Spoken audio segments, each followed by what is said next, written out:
Ah, monsieur, bonsoir. Nous vous présentons nos sincères excuses suite à ce retard dû à des raisons vraiment indépendantes. Cela dit, l'essentiel est que l'émission se déroule ce soir. Il faut le dire, en dépit de sa modestie affichée, l'hôte de ce soir est le premier Africain à avoir publié un livre sur Barack Obama. Au-delà de l'auteur, il est avant tout un professeur émérite, l'un des intellectuels les plus brillants du continent.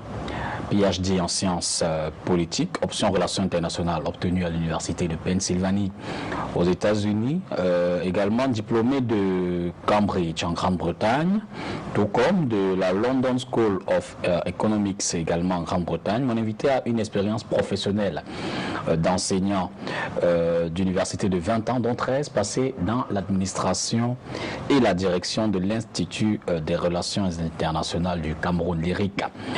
Détenteur de bon nombre de distinctions honorifiques nationales et étrangères, l'actuel secrétaire général de l'Université de Yaoundé 1 avec rang de vice-recteur est aussi auteur de plus de 50 articles publiés dans des revues spécialisées en relations internationales et analyse stratégique en Afrique, en Europe et aux États-Unis. De même, il a écrit une vingtaine d'ouvrages, dont le plus récent, Thomas Sankara et l'émergence de l'Afrique au XXIe siècle, vient d'être dédicacé à Yaoundé et Douala. Ce livre est préfacé par la préface de Mariam Sankara, l'épouse du défunt président burkinabé, assassiné en 1987. Installé dans le mythique fauteuil ce soir, je reçois le professeur Jean-Emmanuel Pondiche. Professeur, bonsoir, merci de cet honneur. Bonsoir, monsieur Tongo Dipita. Nous sommes très heureux de vous avoir. Alors, on va évidemment longuement parler de votre derniers ouvrages, en le contextualisant bien sûr avec l'actualité de l'heure, la position du Cameroun dans le concert des nations, aussi bien au niveau de l'Afrique qu'au niveau international. Mais avant, peut-être un ou deux mots sur vous. Je veux dire que vous avez choisi les relations internationales. Qu'est-ce que vous y a poussé? Bon, disons que c'est quelque chose qui m'a toujours intéressé, en grande partie parce que par mes liens familiaux, mon père était ambassadeur pendant 20 ans. Donc nous sommes partis du Cameroun quand j'étais en 3e. Et donc je suis sorti du Cameroun pendant un certain temps. Et par conséquent, je voyais surtout le monde hors du Cameroun et pas à l'intérieur du Cameroun. Bon, en plus de cela, j'aime bien la diversité des cultures, la diversité des expériences humaines, c'est-à-dire que je vois en cela une richesse. Et donc le monde est précisément un théâtre où on peut s'abreuver de cette diversité-là. Et naturellement, il y a aussi des contrastes qui font que quand on est attentif, on retrouve des jeux d'ombre et de lumière dans le système international, peut-être plus qu'ailleurs. Donc j'aime bien voir que le monde est pluriel, mais aussi il est un. Parce qu'après tout, les êtres humains ont les mêmes besoins fondamentaux. Se nourrir, se loger, être apprécié, être estimé, et puis grandir. Et puis finalement, on est tous et on meurt aussi tous. Donc je crois qu'il y a une communauté de destin qui fait que malgré la grande diversité humaine, il y a une communauté de destin qui est indéniable. Évidemment, les politiques africains vous intéressent aussi davantage. J'ai vu que vous avez un ouvrage vous avez écrit sur Nelson Mandela. Oui, tout à fait. Vous écrivez sur Thomas Sankara. Disons que ma spécialité, c'est les relations internationales africaines, c'est-à-dire tout ce qui est relation entre l'Afrique et le monde et l'Afrique. C'est ça ma spécialité. Et à l'intérieur de cette spécialité, ma sous-spécialité, c'est l'Organisation de l'Unité africaine, ou bien l'Union africaine aujourd'hui, depuis 2002.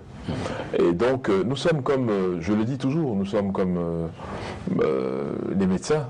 Vous êtes tous des médecins, mais vous avez chacun des spécialités. Un cardiologue n'est pas exactement un pédiatre, ce qui n'est pas non plus un gérontologue, etc. Donc, c'est cette spécialisation qui fait qu'on est capable d'approfondir des connaissances dans des domaines bien particuliers. Alors, parlons de l'ouvrage.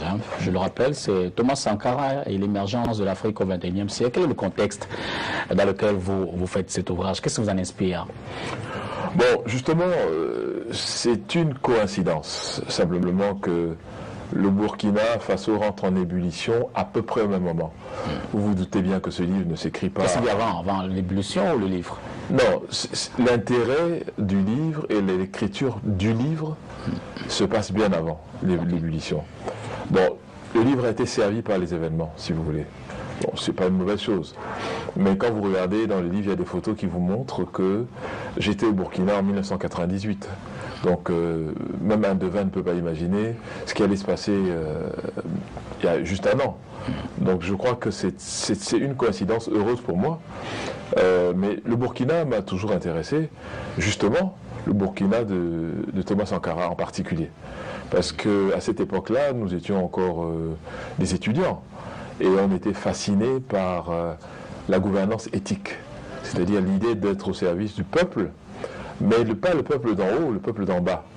Et de comprendre que le travail qui se fait à ce niveau est un travail de longue durée.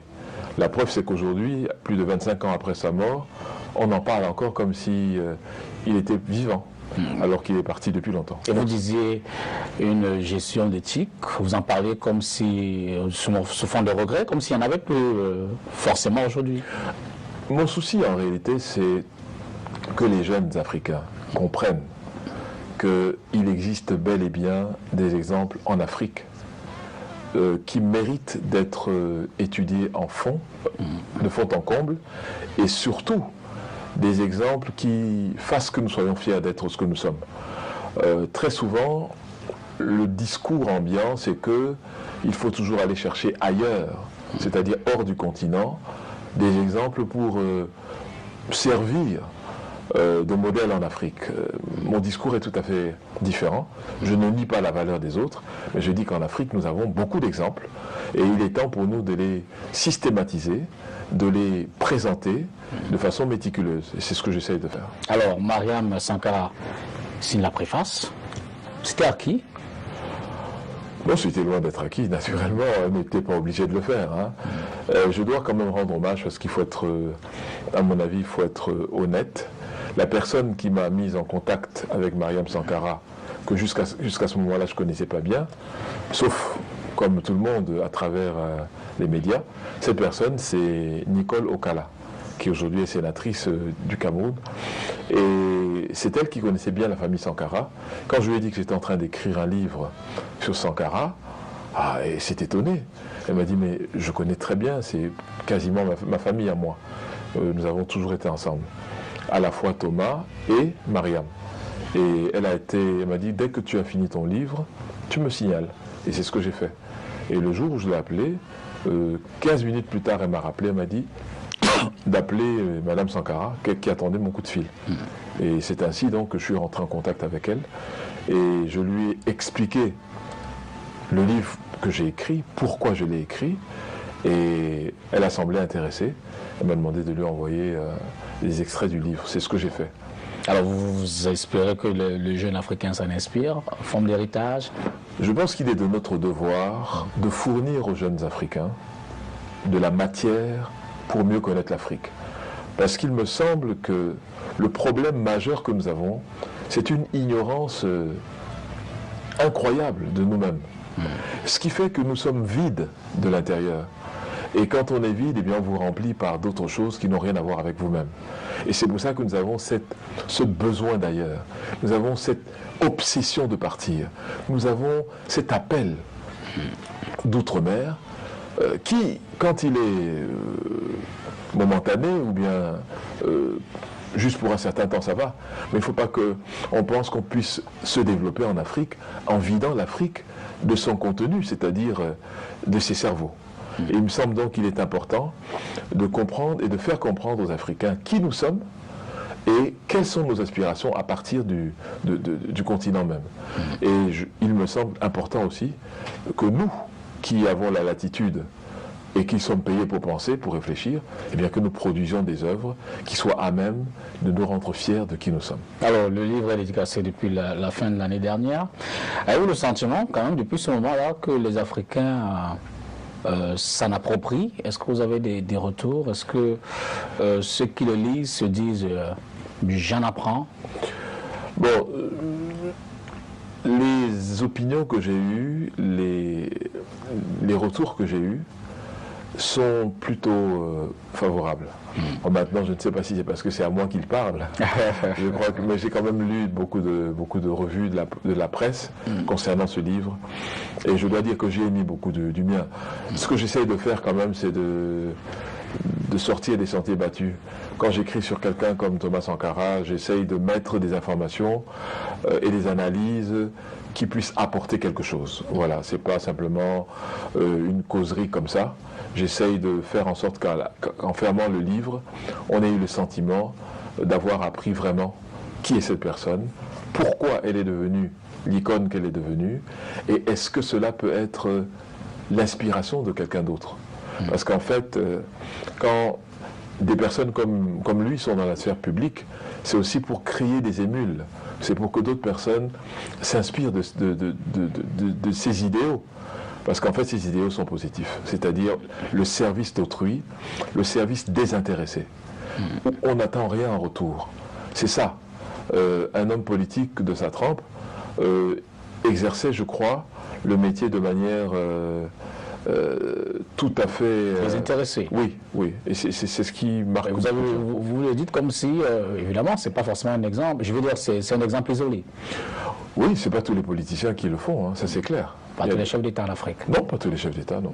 Pas du tout. Alors, dans la recherche d'informations, pour finir ou alors mettre en exergue la vie de Sankara, d'autant plus que c'était dans un contexte, vous l'avez dit, un peu particulier, vous avez eu facilement accès à des éléments?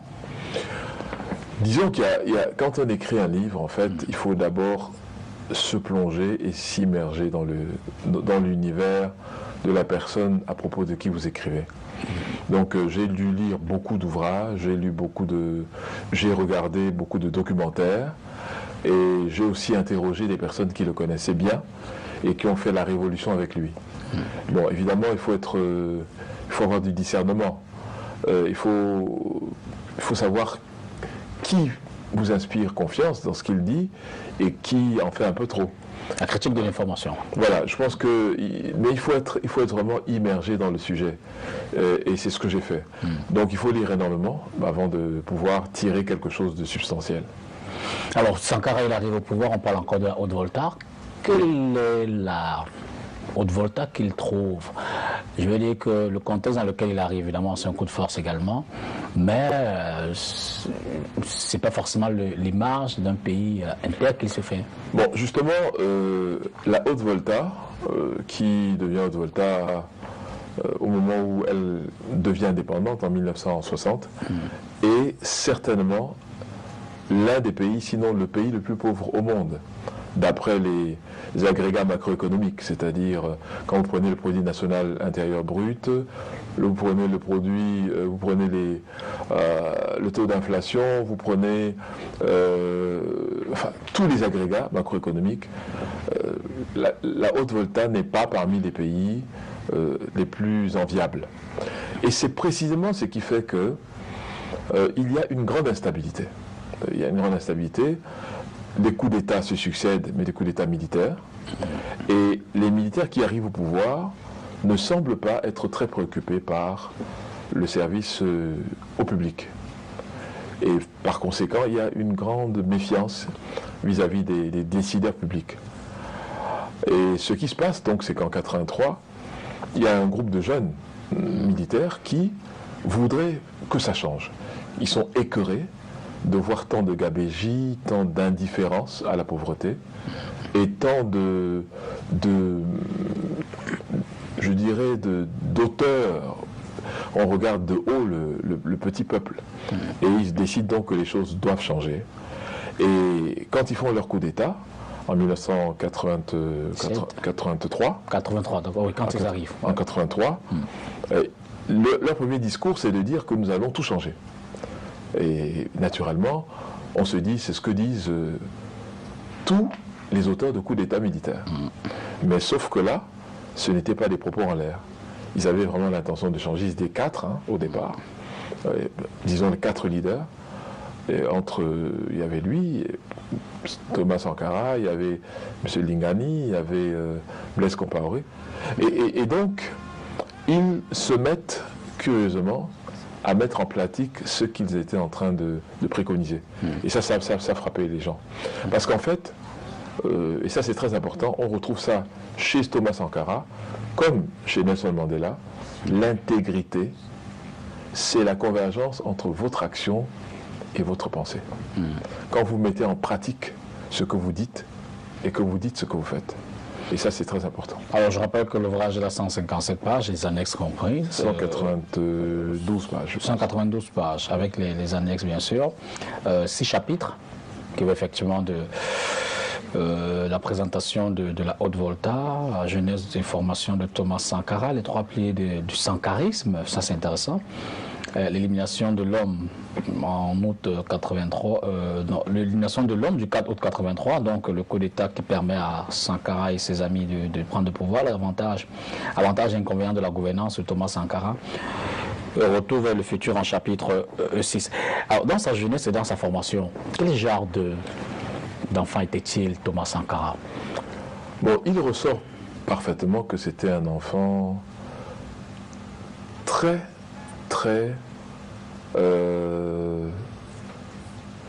sensible à l'injustice. C'est-à-dire qu'il avait 7-8 ans. Il ne tolérait pas déjà de voir l'injustice se perpétrer autour de lui. Et il a, à bien des égards, il a manifesté son intolérance vis-à-vis de la justice, de l'injustice. Bon, ça c'est un premier point.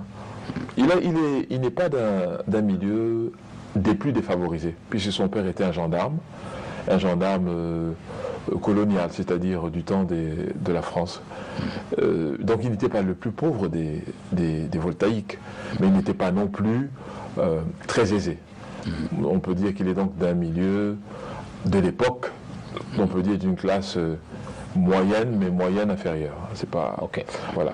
Mais ceci pour dire que il était déjà sensible au fait qu'il y avait une injustice, mais structurelle. C'est-à-dire que la société avait classé les gens entre ceux qui étaient colonisés et ceux qui étaient les colonisateurs. Il le voyait bien dans la manière dont les quartiers étaient organisés.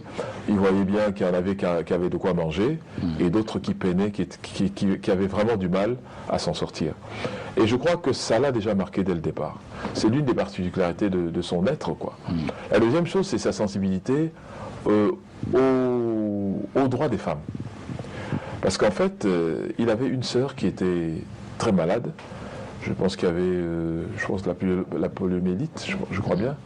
Et il ne supportait pas que son père, malgré tout, corrige, entre guillemets, cette sœur-là qui était malade. Et il s'en prenait toujours à son père, il lui faisait toutes sortes de problèmes quand il corrigeait, c'est-à-dire qu'il battait cette fille, qui, selon lui, était vraiment très très vulnérable. Et il a gardé cela plus tard dans sa vie, dans son programme politique. On voit très bien que ça l'a influencé. La troisième chose dans son enfance, c'est le travail intellectuel. C'est quelqu'un qui a beaucoup lu, déjà depuis sa tendre enfance, c'est-à-dire autour de 10 ans, 11 ans. Il était très attiré par l'acquisition des connaissances et du savoir. Et moi je dis, ce n'est pas étonnant. Parce qu'en fait, nous les Africains, nous devons comprendre que la bataille pour s'en sortir aujourd'hui, c'est d'abord la bataille de la connaissance. Quand vous ne labourez pas ce terrain, les autres ont des longueurs d'avance sur vous et vous imposent des choses contre votre volonté. Donc il faut toujours être aux aguets, acquérir des connaissances pour vous-même et être en état de veille stratégique par rapport aux autres. Alors, sur la base de ce profil qu'on venait de décrire, est-ce qu'on pourrait dire, ou je veux dire avec du recul, est-ce qu'on peut penser de Sankara qu'il était déjà prédestiné à prendre les rênes d'un pays comme le Burkina Faso? Disons que c'est difficile à dire, hein, mais il avait des prédispositions. C'est-à-dire, mais il voulait être en réalité un prêtre. Il voulait être un prêtre et il était un garçon de messe. Okay. Donc c'est quelqu'un qui était assez spirituel. assez ouvert à tout ce qui était contemplation, etc. Mais c'est au fur et à mesure de sa croissance qu'il a changé d'avis et qu'il est plutôt allé vers le métier des armes, parce qu'il pensait que les choses pourraient aller plus rapidement, peut-être en prenant cette voie-là. D'ailleurs, il est passé par Yaoundé, tout le monde lui Non, dit... justement, il n'a pas fait ses études à Il n'a pas fait l'EMIA. l'EMIA. Non. Ah, d'accord. Il a fait un stage à l'EMIA. D'accord. Mais celui qui a fait l'EMIA, c'est pas lui. Blaise Compaoré. C'est lui qui a... Oui, exactement. Alors, et puis vous parliez dans le chapitre 3 des piliers du sankarisme. On parlait de l'intégrité tout à l'heure. Vous y ajoutez l'inclusion et la vision. Justement, quand on parle de vision, la sienne, je présume qu'elle s'est inspirée de son état, de son statut dans la société. Mais comment est-ce que c'est matérialisé? Disons que la conviction de Thomas Sankara, c'était que l'Afrique, il parlait du Burkina Faso, bien sûr, mais il étendait son analyse à toute l'Afrique, sans distinction. Que l'Afrique ne peut pas s'en sortir en comptant sur l'aumône des autres, en comptant sur la générosité des autres, en comptant sur le bon vouloir des autres. Il pensait que l'autonomie, la capacité de gérer sa propre existence en tant que continent était la condition sine qua non pour que nous puissions être maîtres de nos destinées. Et ça, c'était sa conviction la plus profonde. Et on lui disait, mais vous sortez d'un pays pauvre, d'après les statistiques, vous ne pouvez pas vous en sortir. Il s'est donc attelé à démontrer que c'était fort possible de s'en sortir quand on a la volonté, la détermination et l'action. Parce qu'il n'était pas un beau parleur, dans le sens d'un beau discoureur, non. C'était quelqu'un qui passait à l'acte et qui avait pour but de transformer sa société, pas tout seul, mais avec le concours de tout le monde. Et les résultats sont probants. Quand vous regardez, c'est hallucinant de voir les transformations. Et donc, sa conviction, c'était que une Afrique mendiante, une Afrique qui dépend des autres, ne peut être ni respectée, ni respectable, et que nous disposons de tout en Afrique. Et on n'a pas besoin d'aller commander quoi que ce soit, parce que tout se trouve sur le sol africain. Mais on peut penser, avec du recul évidemment, que cette vision ne lui a pas forcément fait beaucoup d'amis. Oui, mais ça ne l'a pas empêché de continuer à croire en ce qu'il croyait. Alors, il y a l'inclusion. L'inclusion, il ne faisait pas de discrimination. C'est-à-dire que quand vous prenez déjà le terme Burkina Faso, c'est un terme qui a 3 langues. Il y a le Mossi, il y a le Peul, et il y a une autre 3e langue. Donc ces 3 langues, ça montre l'unité. Et en fait, la culture africaine est une culture de symbiose. Ce n'est pas une culture d'exclusion. Et c'est la raison pour laquelle l'unité en Afrique est quelque chose de... C'est une mystique, en fait, l'unité. Même si vous n'êtes pas d'accord avec la majorité des gens de votre village, vous aurez du mal à vous singulariser en le disant. Et il n'est pas bien perçu de ne pas accepter que l'unité est la valeur fondamentale de la société et de la communauté. Et je crois que donc il a fait de cela un de ses credos pour tout le Burkina Faso. Il était moitié Mossi et je crois moitié Peul. Et là-bas, ce n'était pas toujours bien vu. On le lui reprochait, mais lui considérait que c'est un atout considérable, justement. Pour l'intégration. Voilà, tout à fait, qu'il était le symbole même de l'intégration. Et dans le chapitre 4, vous abordez le 4 août, justement, 4 août de 1983, qui décide comme ça, les 4 amis, à prendre les armes. Était-ce pour eux la seule solution pour arriver au pouvoir? Disons qu'ils disposaient d'arguments intellectuels, d'abord, parce que c'était des gens bien formés.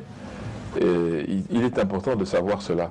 Ce n'étaient pas des militaires ordinaires dans le sens où c'était simplement des techniciens du maniement des armes et de la connaissance de la stratégie. Ils s'étaient formés dans des domaines qui sont souvent bien loin du domaine du métier des armes. C'était des bons économistes, c'était des bons politologues, c'était des bons psychologues et c'était des bons rhétoriciens. des gens qui savaient bien parler. Donc ils étaient armés pour pouvoir diriger la cité. Et ils ont donc mis ces atouts au service de leur pays, je pense. Alors, aujourd'hui, on peut parler quand même des conséquences du 4 août 1983, donc de ce coup d'État-là. Conséquences d'abord en termes de leçons à retenir. Que peut retenir l'Afrique de cette arrivée? Peut-être la première chose à retenir, c'est que tout le monde ne voit pas d'un bon œil une Afrique debout et autonome. Tout le monde, de l'intérieur comme de l'extérieur. Oui, mais surtout de l'extérieur. Et la même leçon Et là, vous ciblez le colon. peut être tirée, comment? Vous ciblez le colon, la France. Bon, moi, je n'utilise pas ces termes-là. Je pense que c'est pas seulement la France, hein, je dis les pays, Tous ceux qui ont intérêt. pays occidentaux, Voilà. et les pays africains ont souvent des intérêts convergents, mais bien souvent des intérêts divergents. C'est-à-dire que nous sommes dans un jeu à somme nulle. Ce que vous prenez et ce que vous me retirez. Et il me semble que depuis Patrice Emery Lumumba, son discours du 30 juin 1960 à Léopoldville, qui lui a coûté 6 mois plus tard la mort, où il avait dit que l'indépendance n'est pas une faveur octroyée par qui que ce soit, mais un droit humain. Et ça, malheureusement, c'était la pure vérité qu'il disait. Mais ça n'a pas pu être accepté. Parce qu'en fait, le Congo, c'était le joyau d'un pays comme la Belgique, dont il ne pouvait pas se dispenser. Et pour moi, donc, il est important que les Africains comprennent que, et c'est le cas d'ailleurs de Thomas Sankara, que d'avoir raison ne veut pas dire qu'il ne faut pas prendre en compte la manière de faire les choses. Parce que c'est ça la grande leçon. Il a été sincère, il a été entier, mais je crois que ça lui a été fatal. Il aurait pu arriver à des fins similaires, je pense en utilisant d'autres manières d'agir. C'est la grande leçon que je tire, moi. Aujourd'hui, l'Afrique est dans une autre posture. C'est-à-dire que quand vous avez eu quand même 50 ans de gens formés, bien formés, vous n'êtes plus dans la même posture qu'il y a que celle des années 60, où ils étaient quand même plus rares. Aujourd'hui, la masse critique de l'Afrique est quand même de plus d'1 milliard d'habitants, 30 millions de kilomètres carrés, et je pense que nous avons une masse critique de développement endogène, qui est plus crédible aujourd'hui qu'il y a 50 ans, parce qu'en 1960, les Africains étaient 250 millions. Alors, 30 ans plus tard, près de 30 ans, parce que ça fait environ 30 ans que Thomas Sankara a été assassiné, justement, qu'est-ce que l'Afrique peut retenir? Quelles sont les conséquences sur l'Afrique? Je dis qu'on parle davantage du panafricanisme. J'ai fait du panafricanisme contemporain, ce qui va d'ailleurs dans tellement de courants, tellement de lectures que... Est-ce que vous avez le sentiment aujourd'hui que l'Afrique, justement, 30 ans, près de 30 ans après la mort de Thomas Sankara, s'en est suffisamment inspirée, est prête à prendre le relais pour essayer de davantage porter sa voix? Bon, d'abord dans le livre, je dois dire qu'il y a un chapitre qui montre bien les limites du régime Sankara. Ce chapitre existe dans le livre. Ce n'est pas tout le monde qui était content du système de Thomas Sankara. Absolument. Et il y a des gens qui trouvaient que ce système n'était pas bon et qui étaient au Burkina Faso. Donc je ne voudrais pas donner l'impression d'une série tout simplement de louanges dans le livre. Il s'agit d'un livre écrit par un universitaire. Donc par conséquent, il s'agit de regarder de manière critique le phénomène qu'on analyse, c'est-à-dire les bons aspects, mais aussi les aspects moins reluisants. Et c'est ce que j'ai fait. Alors, quels étaient les problèmes qu'on peut soulever? C'est que Thomas Sankara, certainement de bonne foi, mais comme il s'est avéré plus tard à tort, a pensé que chacun avait son degré d'enthousiasme pour transformer les choses et transformer la société, ce qui n'était pas le cas. Première erreur.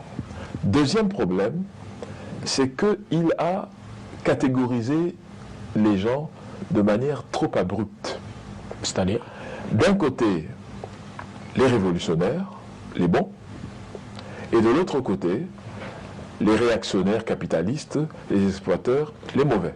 Bon, quand vous voyez la société sous ce prisme, évidemment, vous allez susciter des réactions négatives par rapport à ce que vous critiquez et ceux qui sont l'objet de votre vindicte. Et c'est ce qui s'est passé. Or, au départ, il y avait quand même une quasi-unanimité sur son programme. Il aurait donc dû être à même de faire un meilleur discernement.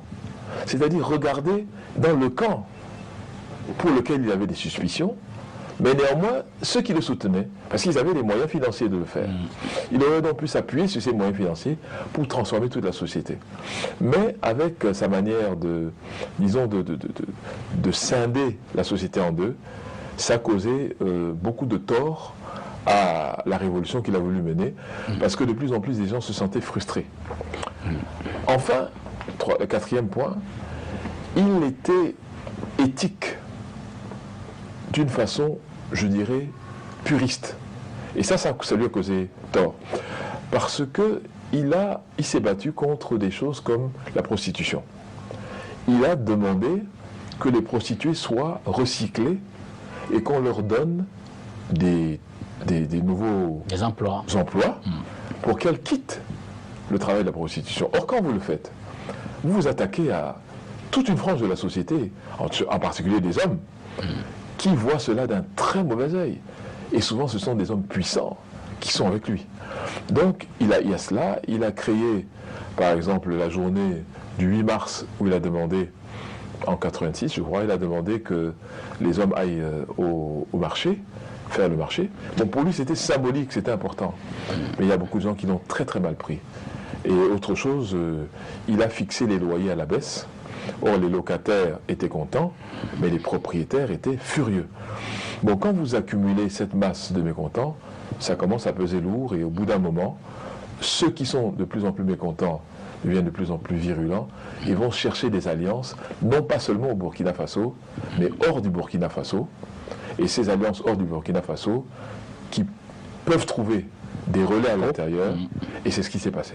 Et alors, pour revenir justement sur, je veux dire, la lecture de cet héritage par rapport au débat d'aujourd'hui, ceux qui se disent panafricanistes, ceux qui donnent l'impression de forcément s'en inspirer, mais qui n'y sont pas forcément.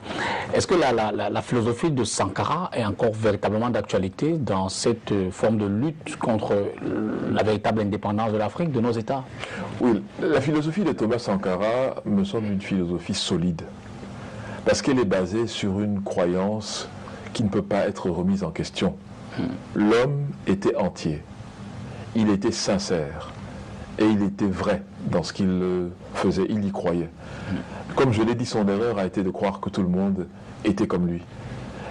C'était ça sa grande erreur. Et jusqu'à la fin de sa vie, il s'est dit que non, on a le moyen de redresser tout cela, parce que le plus important, c'est les droits du peuple. Nous sommes des serviteurs du peuple. C'était sa conviction la plus profonde. Et je crois qu'on ne peut pas le lui reprocher.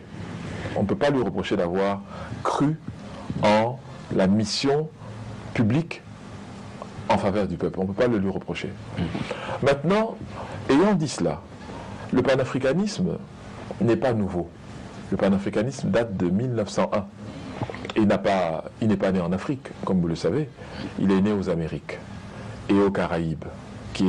Tout ça, c'est toujours l'Amérique. Les anciens esclaves. Voilà, donc, ce qui est bizarre, c'est qu'on nous dit toujours, pour ceux qui ne sont pas pro-panafricanistes, ce n'est pas encore le moment. Je dis, il faut quand même arrêter cette blague de mauvais goût. Parce que l'Europe, qui s'est créée, en fait, dans les années 50-58, avec la communauté économique européenne, le traité de Rome, qui était autour des accords économiques, a 50 ans de moins que le panafricanisme, qui aujourd'hui a plus de 100 ans. Alors, nous voyons concrètement les avancées fulgurantes de l'intégration européenne, alors que 100 ans plus tard, nous voyons encore que l'intégration de l'Afrique laisse encore à désirer. Donc je dis qu'il y a d'abord une volonté, une croyance la dynamique de l'intégration africaine que nous devons nous-mêmes avoir. Je ne suis pas certain que tout le monde l'a. Donc nous sommes sans conviction en ce moment. Je pense qu'il y a beaucoup de gens qui ne croient pas vraiment et qui pensent que l'Afrique ne peut se développer qu'en étant l'appendice d'autres continents. Je n'ai rien contre les autres continents, mais je dis que les Africains ont le droit, comme tous les autres, de défendre leurs intérêts, je dirais, bec et ongle. Alors justement dans le chapitre 6, vous abordez donc, partant de l'idéologie sankariste, vous abordez l'émergence en 2021. Quelle est la passerelle? Je veux dire, comment partir de Sankara à l'émergence, d'autant plus qu'il n'est plus forcément, je veux dire, ça fait 30 ans Sankara. Oui, justement, c'est le chapitre qui est le plus intriguant peut-être. Exactement. Parce qu'il s'appelle Retour vers le futur.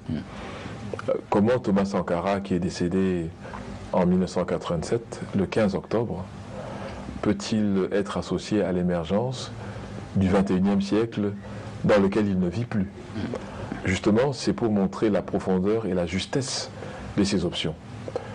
Je démontre point par point que ce qu'on appelle aujourd'hui les objectifs du millénaire, eh bien, sont le programme intégral de Thomas Sankara, non pas seulement dont il a parlé, mais qu'il a implémenté, c'est-à-dire qu'il a mis en œuvre. Et je prends point par point, que ce soit à propos de la scolarisation, que ce soit à propos de la santé, que ce soit à propos de la santé mère-enfant, que ce soit à propos des infrastructures, que ce soit à propos du développement des rurales, etc., l'alphabétisation, tout cela a été mis en œuvre de manière, je dirais, spectaculaire. Parce que, pour vous donner juste un exemple, en 10 jours, on a vacciné 2,5 millions d'enfants, ce qui n'avait jamais été fait nulle part au monde. Ça a été fait là-bas, et ainsi de suite. Donc, ce qu'on disait impossible, il a montré que c'était faisable. Mais le plus important, c'est d'abord d'y croire soi-même. Mais quand vous n'y croyez pas, eh bien, vous n'êtes pas en mesure de le faire. Donc l'Afrique a davantage besoin de les gens qui croient en Afrique et qui n'attendent pas tous les autres. Voilà. Mais est-ce que vous avez le sentiment donc, que l'Afrique s'est véritablement appropriée de ses principes? Si oui, comment comprendre donc cette paupérisation de l'Afrique, je veux dire, ces inégalités entre classes sociales, ces différences entre les pays, ces distances d'ailleurs au sein des frontières, je veux dire, sous-régionales comme la nôtre. Les Africains semblent davantage s'isoler d'entre eux pour peut-être chacun émerger dans son propre coin. Bon, d'abord, je pense que nous n'avons pas une conscience homogène de l'Afrique. C'est ça le grand problème déjà. L'Afrique, elle est plurielle. Elle n'est pas unique ni homogène. Nous qui vivons en Afrique centrale, nous avons tendance à croire que l'ensemble de l'Afrique est comme nous, ce qui est manifestement faux. Quand vous allez en Afrique de l'Est, vous allez voir qu'il y a un grand degré d'intégration entre la Tanzanie, le Kenya et l'Ouganda, parce que dans les années 50, ils avaient un seul réseau routier, ils avaient un réseau ferroviaire, ils avaient un réseau aérien, et vous pouviez partir de n'importe quelle partie de ces trois pays pour rejoindre les autres. Donc, il y avait une intégration qui était réelle. Quand vous prenez l'Afrique australe aujourd'hui, le moteur de l'Afrique australe, c'est l'Afrique du Sud. Mais c'est la zone du rand aujourd'hui, c'est-à-dire la monnaie, qui est une monnaie forte et qui fédère aussi cette partie de l'Afrique. Vous prenez l'Afrique de l'Ouest, vous pouvez partir de Lagos à Dakar avec votre seule carte d'identité. Donc l'intégration, elle est réelle dans ces endroits. Mais le problème que nous avons en Afrique centrale, c'est que nous peinons à nous intégrer davantage, peut-être déjà à cause de la géographie. Vous savez, traverser les forêts denses, ce n'est pas aussi facile que les savanes de l'Afrique australe ou orientale, ou encore les vastes plaines et vallées. Et vallées de l'Afrique de l'Ouest. Mais le plus important, je crois, c'est que nous, les Africains, nous n'avons pas encore considéré comme normal le fait d'organiser nous-mêmes notre commerce intra-africain. Que montrent les statistiques? Que l'intégration intra-européenne est à peu près, c'est-à-dire les échanges à l'intérieur de l'Europe se font à hauteur de 50%, 50-55%. Et c'est là qu'est dégagée la richesse d'un continent. Et vous prenez les États-Unis, ils ont une zone qu'on appelle donc l'Amérique du Nord, qui inclut les États-Unis, le Canada et le Mexique, l'ALENA. Eh bien, cette zone-là, c'est à 60% des échanges à l'intérieur de la zone. Pour ce qui est de l'Afrique, nous ne sommes qu'à 10%. Ça montre bien que notre économie n'est pas suffisamment diversifiée à l'échelle du continent. Et ça montre que nous continuons à produire tous quasiment les mêmes choses. Et par conséquent, on ne peut pas les échanger entre nous, puisqu'ils sont destinés d'abord à l'exportation. Et il me semble qu'il est important de reconfigurer ces économies-là pour accélérer les échanges entre nous. Je ne vois pas pourquoi est-ce qu'un Ivoirien échangerait son café avec le café camerounais. Ça n'a pas de sens. Il faut par contre que ce qui est produit comme vin en Afrique du Sud puisse être échangé avec le coton du Burkina Faso, avec, je ne sais pas, le thé du Cameroun, etc. Donc il faut vraiment reconfigurer nos économies. Et vous avez le sentiment que l'Afrique a fait ce chemin-là? Je veux dire que jusqu'à présent, les productions, si on ne prend que cet exemple d'activité d'échange, les productions semblent se faire toujours dans le même sens. Je veux dire que le Cameroun a son café, la Côte d'Ivoire a le sien, et ainsi de suite. Non, vous voyez, pour dire la vérité, dans le schéma économique mondial, l'Afrique n'était pas destinée à être une terre d'innovation, d'invention, de création et d'autonomisation. C'est le monde qui l'a décidé, pas l'Afrique. Pas du tout l'Afrique. Elle était destinée à être une terre de consommation, plutôt, des produits venus d'ailleurs. Et je pense qu'on doit se défaire justement de cette tendance et d'aujourd'hui d'innover, de créer.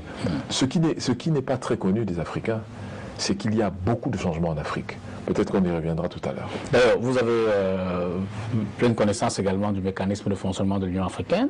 Il y a un ouvrage d'ailleurs que vous avez écrit qui en parle, de l'OUA à l'époque. Oui, c'était notre premier ouvrage. Voilà, devenu Union africaine. Est-ce que l'Union africaine, je veux dire, est-ce que l'Afrique institutionnelle, donc l'Union africaine, est dans cette mouvance-là, je veux dire que porter ce combat pour la transformation, pour redonner à l'Afrique une autre image, une Afrique d'intégration, une Afrique qui essaye de batailler en commun, je veux dire, ça n'a pas l'impression de se voir.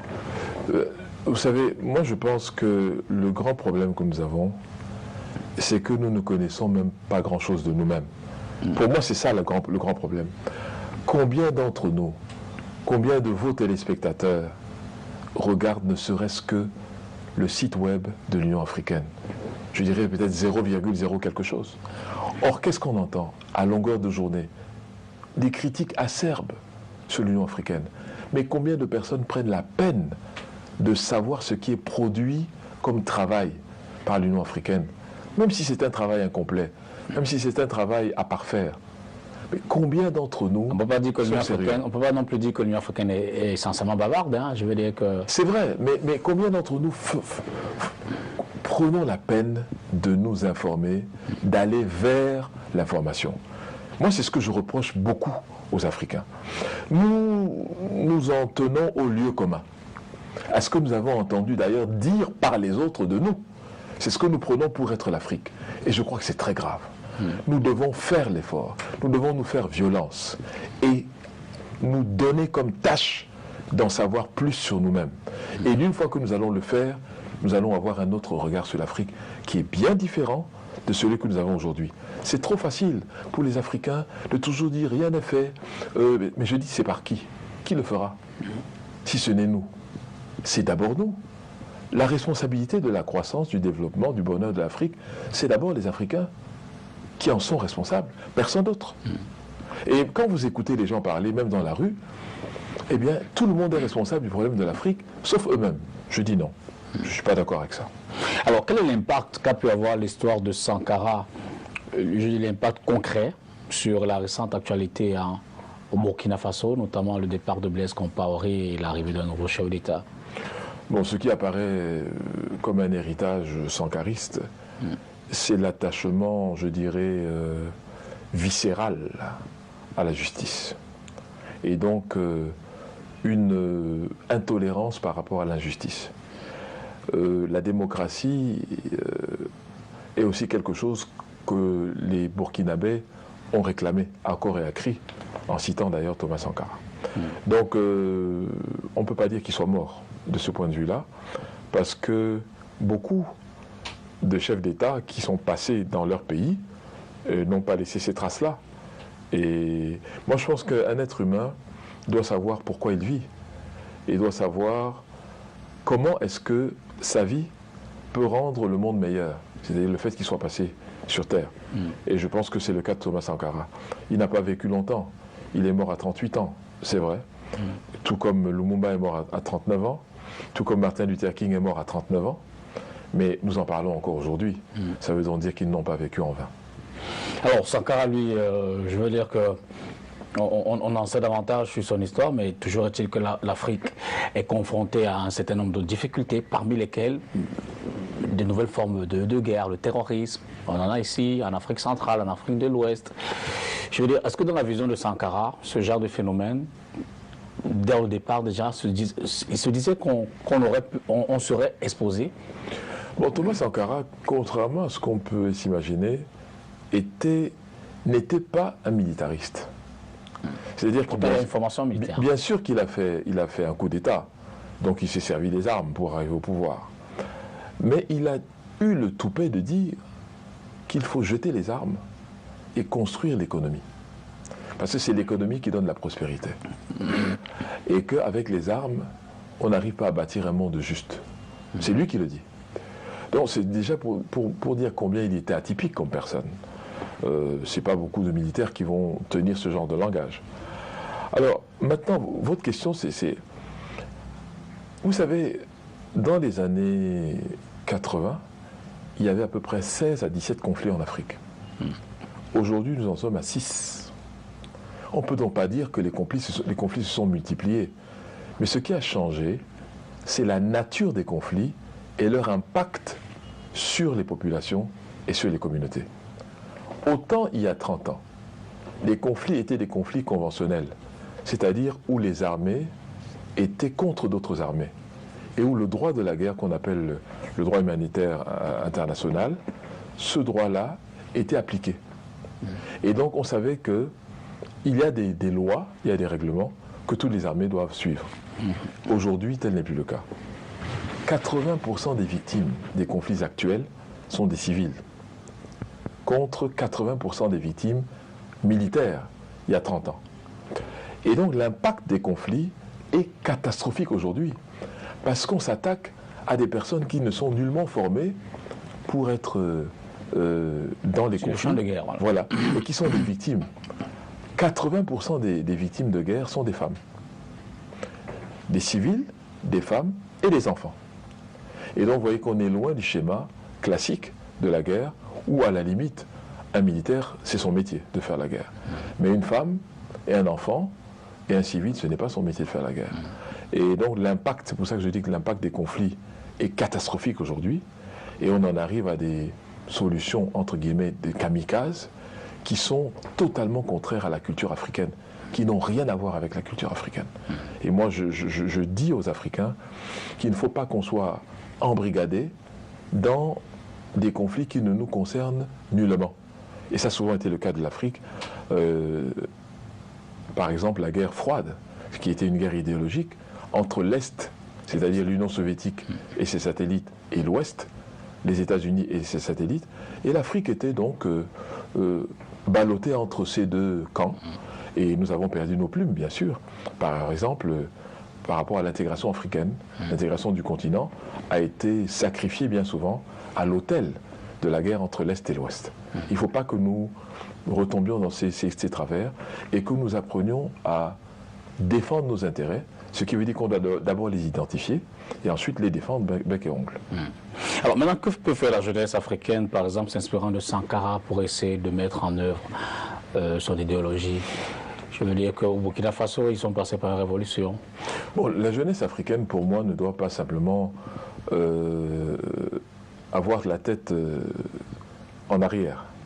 En fait, quand on ressuscite des personnages comme Thomas Sankara, ce n'est pas pour que nous avancions à reculer. Dans le rêve. Non, non, c'est pas ça. C'est pour que nous regardions derrière, pour mieux nous projeter dans l'avenir.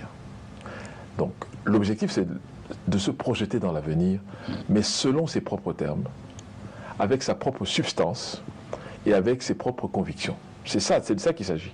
Et donc, nous regardons des personnalités, des personnages, avec une certaine envergure, qui ont dit des choses profondes et qui inspireront toujours les jeunes Africains d'aujourd'hui, mais aussi dans des générations futures. Donc, l'idée n'est pas de s'enfermer dans un passé mythique où tout aurait été bien et beau. Non, ça n'existe pas.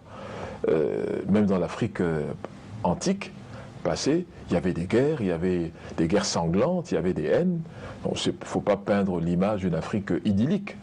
Mais il y a des valeurs africaines que nous devons préserver et pour lesquelles nous devons nous battre, parce que justement la mondialisation ne doit pas vouloir dire qu'on va effacer les valeurs qui sont les nôtres et les valeurs civilisationnelles qui ont fait l'Afrique des millénaires, parce que c'est quand même le plus ancien continent au monde. C'est de ça qu'il s'agit. Alors, partant de là, comment est-ce qu'on peut expliquer le fait que si je peux le dire aussi facilement, les héros africains, comme Sankara, ne sont justement pas, leur histoire n'est pas enseignée dans les écoles africaines, leur histoire n'est pas portée à la connaissance de la jeunesse africaine. Avec tout ce qu'on vient de dire, est-ce qu'on peut donc être rassuré qu'il y a un canal sur lequel les jeunes, sur lequel l'Afrique peut s'en inspirer pour sortir de son sous-développement et voyager vers l'émergence? Oui, mais M. Tongo Dipita, justement, il nous incombe d'abord le devoir de produire des travaux qui ensuite peuvent être introduits dans nos programmes africains. Mais si nous ne faisons pas ce travail, nous, dont c'est la responsabilité, on ne peut pas s'attendre à ce que les autres, venus d'ailleurs, viennent le faire avec leurs analyses, mais aussi avec leurs biais. Conséquence, on peut crier au combat vain. Oui, je crois que nous devons d'abord faire le travail qui est le nôtre, c'est-à-dire de produire des œuvres qui sont suffisamment sérieuses pour qu'elles soient inscrites dans les programmes de formation des Africains. Je ne suis pas en train de dire, une fois de plus, que l'Afrique doit vivre en autarcie, ou bien contre les autres. Mais ce que je dis par contre, c'est que nous devons être bien à l'intérieur de nous-mêmes. Pouvoir intégrer notre histoire. Et pour apporter aux autres la substance qui est africaine et apporter donc un plus dans la marche du monde. Et non pas nous laisser phagocyter, je dirais, par les civilisations autres, et puis finalement nous retrouver à singer les autres. Je dis que ce n'est pas normal. Est-ce qu'on peut dire de l'Afrique aujourd'hui qu'elle vit simplement dans le rêve de Thomas Sankara? D'autant plus qu'à 30 ans, c'est quand même toute une génération de jeunes qui ne l'ont pas forcément connu. Je dois vous avouer que la réaction par rapport à ce livre m'a moi-même beaucoup étonné. C'est quelqu'un qui, si c'était possible de le penser, a pratiquement fait l'unanimité. Je n'ai pas encore trouvé quelqu'un qui est vraiment à redire sur sa façon d'agir. Ça existe certainement. Même pas Blaise, comparerait. Bon, je ne le connais pas bien, je ne vais pas dire ce qu'il pense. Mais même quand il a été assassiné, il a mis du temps à le reconnaître. Il a toujours dit qu'il n'avait rien à voir avec tout cela. Ça montre quand même l'emprise du personnage. Donc je crois que c'est quelqu'un qui, dans ses façons de faire, dans ses façons d'agir et dans sa philosophie quotidienne, a quand même marqué les esprits. C'est incontestablement. Alors pour revenir véritablement, pour peut-être sortir essentiellement du livre, la justice burkinabé ouvre une enquête, une information judiciaire concernant l'assassinat de Thomas Sankara. Vous avez l'espoir que, est-ce qu'on peut avoir l'espoir, est-ce qu'on peut se permettre de penser que cette information pourrait aboutir un jour quand on commence à regarder les manœuvres, notamment politiques, avec tout récemment Blaise Compaoré, qui hier était burkinabé, aujourd'hui est ivoirien. Bon, ça montre quand même qu'il y a un problème, effectivement. Mais je pense que la vérité finit toujours par triompher, toujours. Même si ce n'est pas pour punir tel ou tel, la manifestation de la vérité est une nécessité absolue. Il faut qu'on sache ce qui s'est passé, comment ça s'est passé et pourquoi ça s'est passé. Je crois que c'est très important. Maintenant, moi je ne suis pas là tellement pour la justice rétributive.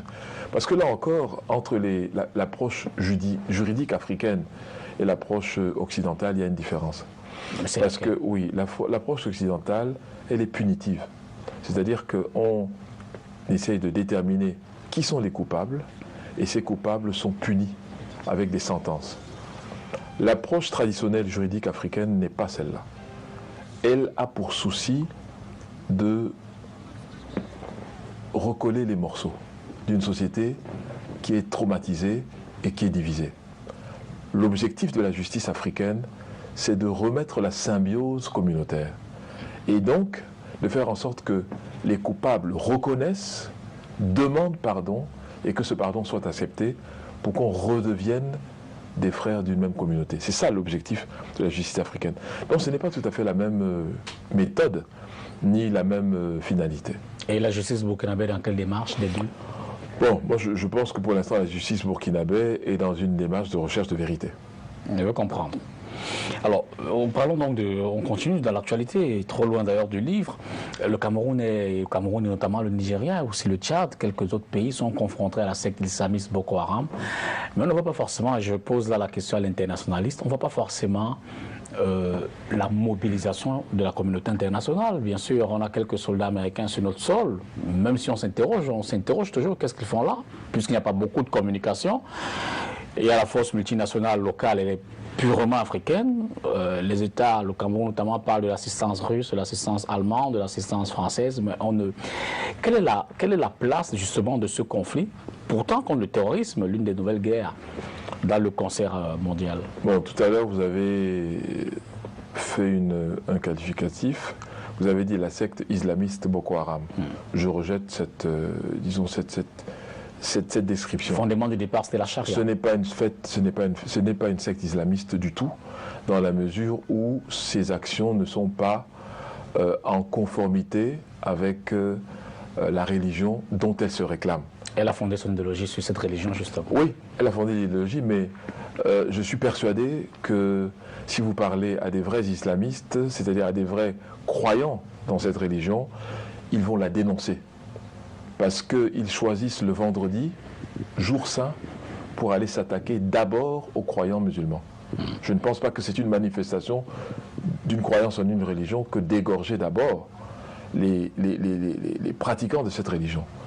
Ensuite, pendant la période la plus sainte, c'est-à-dire la période du Ramadan, c'est cette période qui commettent les pires exactions contre d'abord les musulmans. 80% de leurs victimes sont des musulmans. Donc moi, personnellement, j'hésite énormément à utiliser cette... Parce que je crois que c'est ça qui crée justement la confusion. Et nous faisons le jeu de ces gens-là quand nous utilisons ces termes, à mon avis, à tort. Et nous créons dans notre propre pays, justement, la division qu'ils recherchent. Il ne faut pas qu'on isole les musulmans camerounais, qui sont des patriotes également, comme tous les autres, et qu'on les isole en les assimilant à des gens qui ne sont certainement pas des croyants. Bien était ma lecture. Hein. Non, je comprends. Je ne sais pas à vous que j'adresse cette analyse. Alors, on essayait donc de mettre cette guerre dans le concert international. Je veux dire, quand on regarde ce qui se passe, évidemment, vous direz peut-être que le conflit en Syrie c'est bien plus impactant. Mais en même temps, je veux dire, pour nous également, c'est une guerre qui fait mal.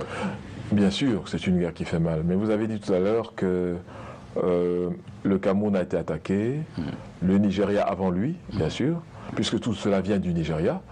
Boko Haram est nigérian. Boko Haram a ses racines au Nigeria. Et Boko Haram est une affaire d'abord nigériane, qui maintenant a traversé la frontière avec un impact extrêmement négatif sur le Cameroun, sur le Tchad, sur le Niger, etc. Alors tout à l'heure vous avez dit que les autres pays nous viennent en aide ou veulent nous venir en aide. Moi je dis que c'est d'abord notre responsabilité à nous de nous venir en aide à nous-mêmes. Et c'est ce que nous avons fait. Et je pense qu'il faut vraiment féliciter le professionnalisme de nos forces de défense. Je ne dis pas seulement les forces armées, les forces de défense, qui se sont montrées à la hauteur sur le plan professionnel. Et elles ont montré ce qu'elles savaient faire.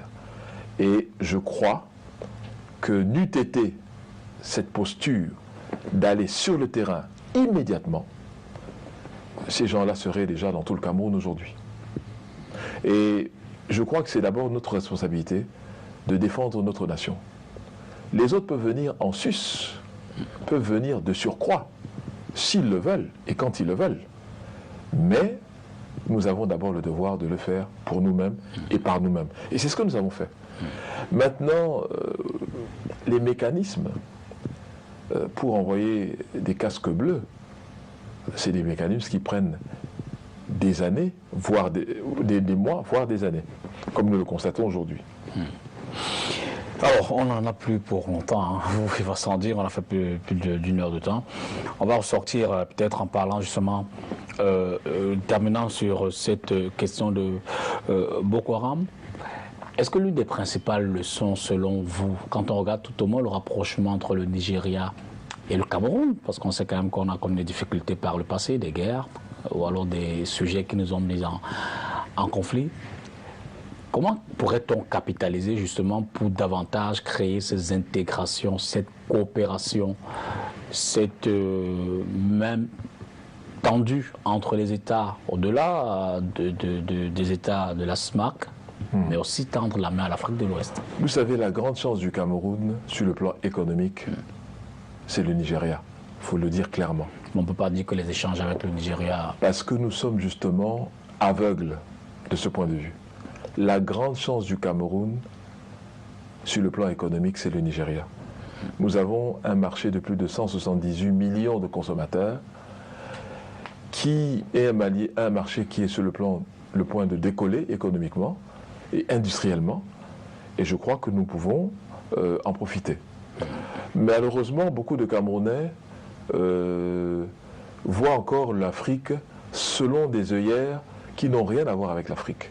Et il faut dénoncer cela. Parce que justement, comme je l'ai dit tout à l'heure aussi, les frontières sont des frontières qui sont totalement irrationnelles. Quand vous regardez l'affaire Bakassi, par exemple, en fait, c'est les mêmes familles qui vivent des deux côtés, hein, tout simplement. Je dis bien les mêmes familles, sur le plan du sang. Et c'est pour ça qu'il y a eu 4 millions de Nigériens au Cameroun, plus d'1,5 million de Camerounais au Nigeria. Vous n'avez jamais eu le moindre problème, jamais. Et même nous sommes allés gagner une Coupe d'Afrique là-bas chez eux, en plein conflit, soi-disant. Ça montre donc bien qu'au plan humain, de la géographie humaine, nous n'avons aucun problème. Et il me semble important de soulever cela. Parce que justement, on ne peut pas... Est-ce que vous soulevez cela justement pour démontrer la limite des politiques qui effectivement doivent mettre cela en œuvre? Et la limite des lectures que nous avons. Je crois que nous avons des lectures de l'Afrique qui sont bien souvent erronées. C'est-à-dire que nous nous complaisons à lire une Afrique qui n'est pas réelle sur le terrain. Et vous allez voir que quand vous allez à la zone de Kiossi, entre donc les trois frontières, Gabon, Cameroun et Guinée, vous allez voir que le dernier de leurs soucis, ce sont ces frontières-là. Puis ce sont les mêmes familles. Et donc ils vous regardent en souriant. Ces frontières ne sont jamais fermées. Même quand elles sont officiellement déclarées hermétiques, les gens passent tranquillement. Parce que c'est les mêmes familles. Et pire encore, ou même mieux, je devrais dire, les litiges fonciers sont gérés par des chefs de famille qui ne sont même pas sur le terrain national du pays concerné. Voilà, ça montre bien que la logique des peuples d'Afrique n'est pas toujours la logique des juristes internationaux qui sont ici et là. Professeur Jean-Manuel Plondi, je vous dis merci. C'est moi qui vous remercie de m'avoir accueilli. Merci encore. Madame, monsieur, on met un terme à cet entretien avec notre invité qui est parti spécialement de Yaoundé. On a longuement évidemment parlé de l'héritage de Thomas Sankara, tout au moins en ce qui concerne l'émergence de l'Afrique au XXIe siècle. C'est d'ailleurs le titre du dernier ouvrage de Jean-Emmanuel Pondy. Thomas Il est Sankara. disponible déjà partout. Thomas Sankara, l'émergence de l'Afrique au XXIe siècle, il le dit disponible. Un livre effacé de Mariam Sankara, l'épouse du président burkinabé, assassinée en octobre 1987. Merci d'avoir regardé cette autre édition de Entretien. Jeudi prochain, on aura notre invité. Bonsoir et à jeudi.